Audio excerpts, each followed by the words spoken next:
Assalamualaikum warahmatullahi wabarakatuh, teman-teman dimanapun Anda berada. Berjumpa lagi dengan saya di JM Channel ya.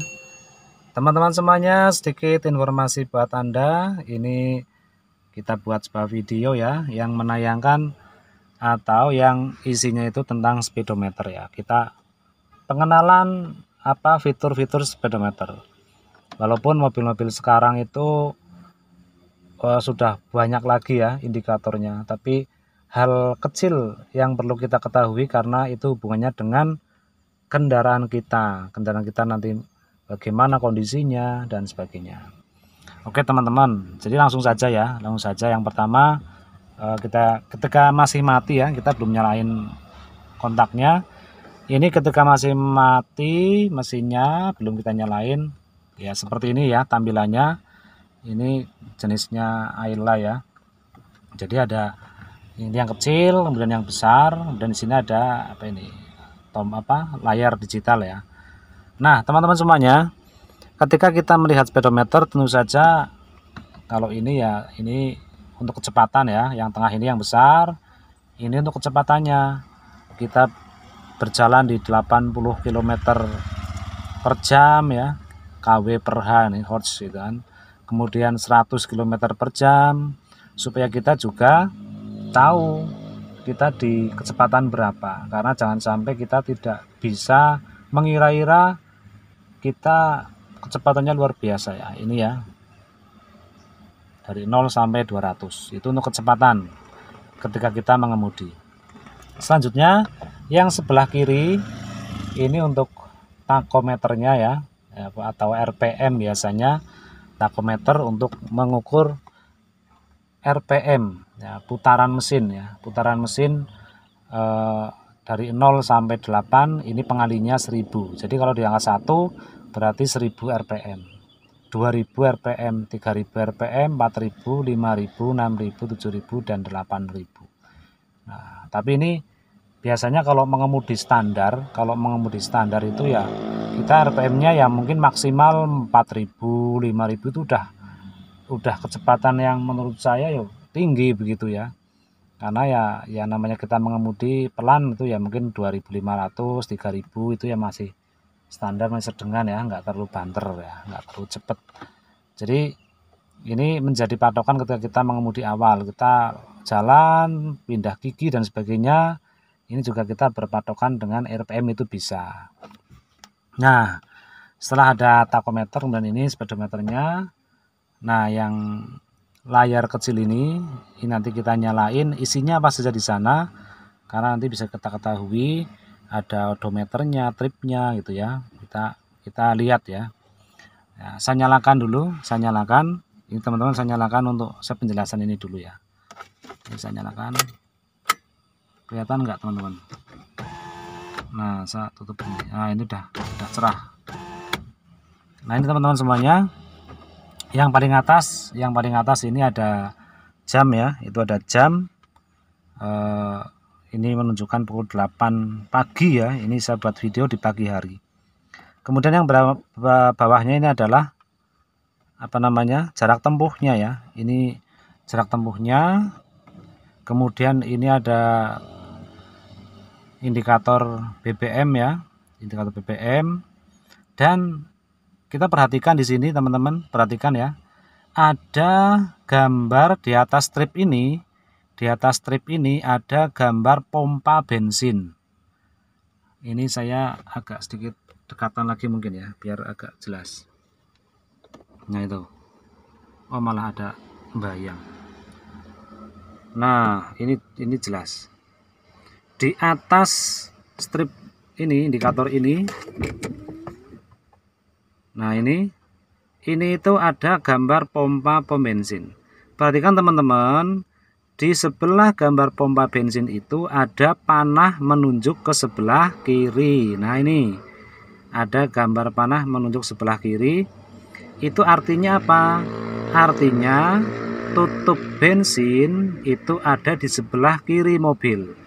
Nah, bagi teman-teman yang barangkali diminta mengemudi tetangga atau diminta mengemudi siapa yang bawa kendaraan orang lain dan belum tahu kalau mau isi BBM tinggal lihat ini saja, pompa bensinnya sebelahnya panahnya menunjuk kemana, ke kiri atau ke kanan, tanpa kita harus keluar kendaraan mencari kita sebelah kiri atau kanan, atau tanya kepada yang punya kendaraan. Nah ini kan hal sepele tapi ini penting juga teman-teman. Nah ini untuk menunjukkan tutup bensinnya itu di sebelah kiri atau kanan.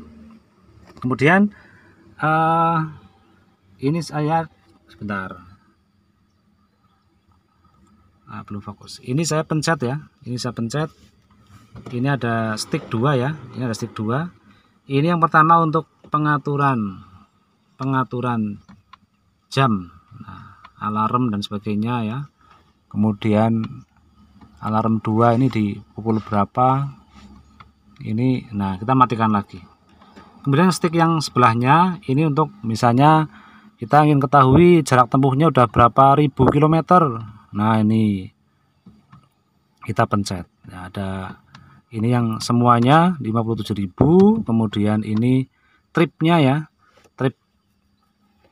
Kemudian ini adalah average, rata-rata konsumsi BBM ya. Rata-rata konsumsi BBM dalam 1 liternya itu bisa menempuh jarak berapa kilo. Kebetulan kendaraan saya ini karena LCGC ya. Nah LCGC ini average-nya itu di angka 19,5 per liter. Ini menurut saya super irit itu ya, walaupun mungkin ada yang lebih irit nggak tahu. Tapi saya melihat di indikator average-nya itu 19,5 km per liter. Ini yang saya gunakan BBM-nya jenis Pertamax ya, RON 92. Nah itu average. Kemudian ini rata-rata rank ya, itu rata-rata. Nah ini ada eco ya, ada eco-nya on. Nah ini ada indikator eco itu apa namanya, mengemudi yang tidak boros BBM. Ini apa namanya, on ya, karena bisa di on kan, bisa di off kan. Nah tandanya eco on ini kalau nanti berjalan, kalau kita sedang jalan di sedang mengemudi itu nanti ada muncul lampu hijau tulisannya eco, itu berarti kita mengemudi dengan konsumsi irit BBM. Nah itu teman-teman. Kemudian ada beberapa lampu indikator yang menyala ini teman-teman semuanya. Nah di sebelah kiri ini ada tombol, ada kotak, ada min dan plus. Ini adalah indikator apa namanya, baterai ya, indikator baterai. Nah ini memang sebelum mesin menyala ini memang menyala, tapi kalau nanti udah dinyalain indikator baterainya ini mati, harusnya mati kalau normal. Kalau ternyata mesin nyala kok ini hidup, nah perlu cek kelistrikan baterainya seperti apa. Dan yang sebelahnya adalah ada tanda apa itu, tanda lingkaran, kemudian tanda pentung ini ya, tanda seru. Itu adalah indikator handrem. Nah, handremnya berarti ini aktif. Kalau kita lepas pasti nanti mati.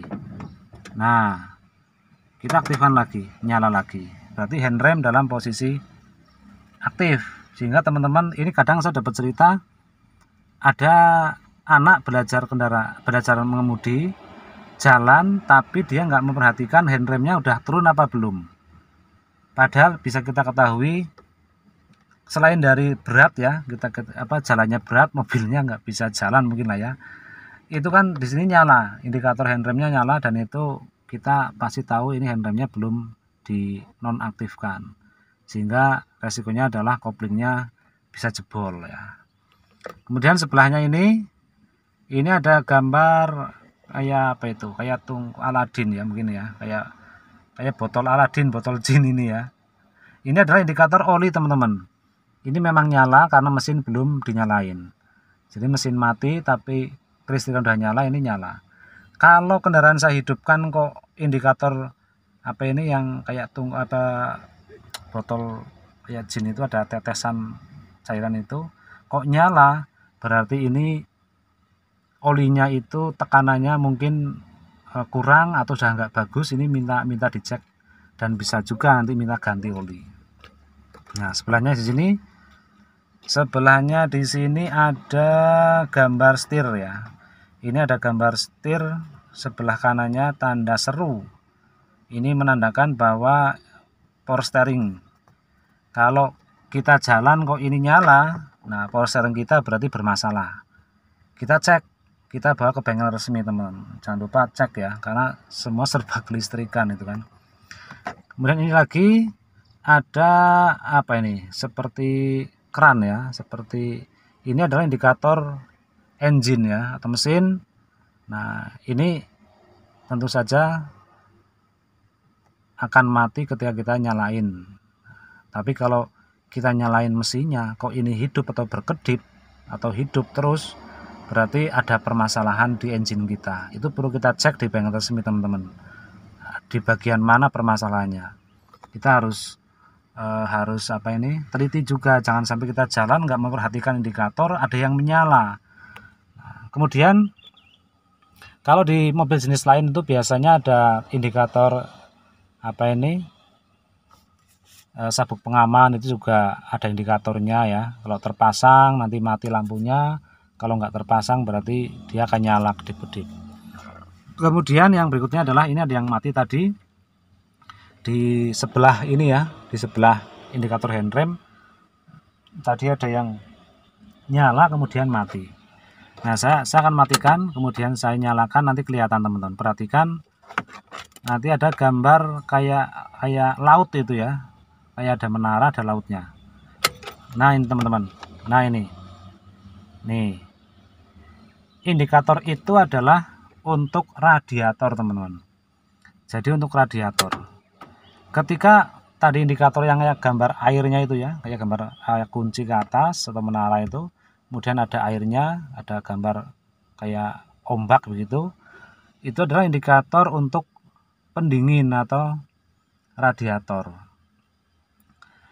Kalau kita nyalain mesinnya ya, karena beda mobil ini kadang beda juga nyalanya. Misalnya ada di kendaraan sedan itu ada yang jenisnya dia ketika dipanaskan pagi hari misalnya dinyalain, itu dia nyala, dinyalakan mesinnya dia nyala hijau, itu masih dingin sekali. Kalau udah mulai naik suhunya dia akan mati. Dan kalau kita sedang mengemudi kok indikator tadi radiator ini nyala merah itu kan, dia biasanya nanti akan berkedip dulu. Itu untuk tanda bahwa kita harus segera menepi dan memberhentikan kendaraan sebelum semuanya jadi fatal ya. Itu akan berkedip, lampu indikator radiatornya berkedip. Kita harus punya waktu untuk menepi menepi dan mematikan kendaraan. Jangan sampai kita tidak menghiraukan itu. Kalau kedip-kedip kita biarkan dia mati, dia akan mati. Dan setelah beberapa saat dia akan nyala tapi tidak berkedip, nyala terus. Itu tandanya sudah lebih parah lagi, lebih panas lagi, nanti overheat. Nah, bahayanya adalah sampai mesin mati. Artinya apa? Kita akan banyak mengeluarkan cuan ya. Kita akan banyak mengeluarkan uang untuk perbaikan, karena radiator sampai seperti itu dibiarkan nggak sadar sampai kendaraan mati, itu udah pasti habisnya uangnya akan banyak teman-teman. Makanya diperhatikan. Kalau kendaraan sekarang kan pakai indikator ya, karena digital, pakai indikator lampu. Nah, kalau mobil-mobil mungkin yang dulu itu kan pakai pandom ya, pakai jarum mungkin ada di kayak Avanza yang dulu ya, kemudian ada L300, ada Suzuki Carry itu kan, itu pakai pandom, jadi dia kelihatan terus, dia maksimal setengah, kalau sampai naik ini harus berhenti, ini kelihatan terus. Tapi kalau pakai indikator lampu, kalau yang kita nggak cermat, tiba-tiba di jalan lagi asik musikan, kecepatan tinggi, tiba-tiba nyala, kan kita nggak sadar itu lampu apa, nyala-nyala kedap-kedip itu kan. Nah, dibiarkan terus nggak sadar sampai dia nyala, nggak berkedip tapi nyala terus, mesin mati, ya sudah, ini kita harus ke bengkel dan disiapkan uang yang banyak. Karena apa teman-teman? Saya bisa bilang begini karena saya pernah mengalami saya pernah mengalami kejadian seperti itu. Jadi dulu kendaraan saya jenisnya sedan ya, saya lagi mengemudi, kemudian tiba-tiba saya lihat ada indikator radiator, dia kedip-kedip. Nah, kedip-kedip, kemudian saya langsung, wah ini radiator bermasalah. Nah, saya dilalah ini kan, saya langsung memperhatikan itu. Tidak lama kemudian saya langsung minggir. Sebelum semuanya fatal, saya langsung minggir dan mematikan mesinnya. Ya, karena saya pernah mengalami itu teman-teman. Indikator kedip-kedip, kemudian saya menepi, langsung saya matikan mesinnya.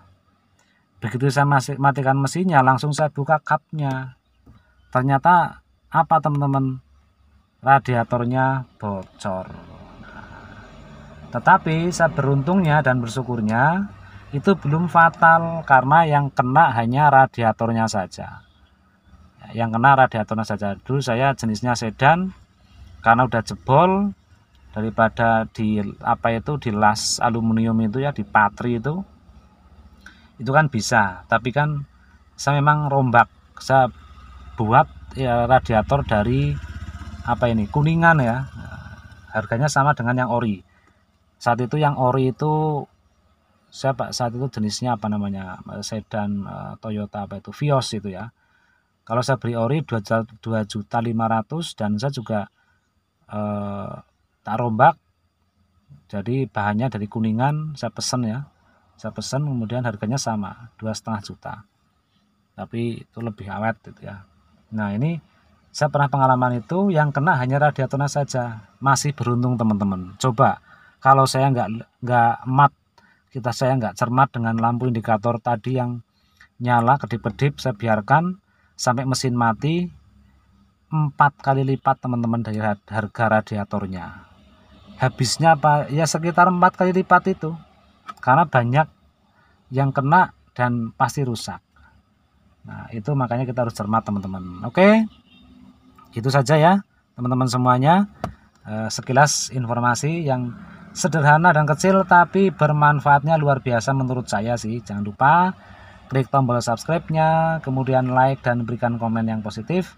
Jangan lupa di-share ke teman-teman Anda supaya informasi ini juga bisa diketahui dan bermanfaat untuk banyak orang. Terima kasih. Wassalamualaikum warahmatullahi wabarakatuh.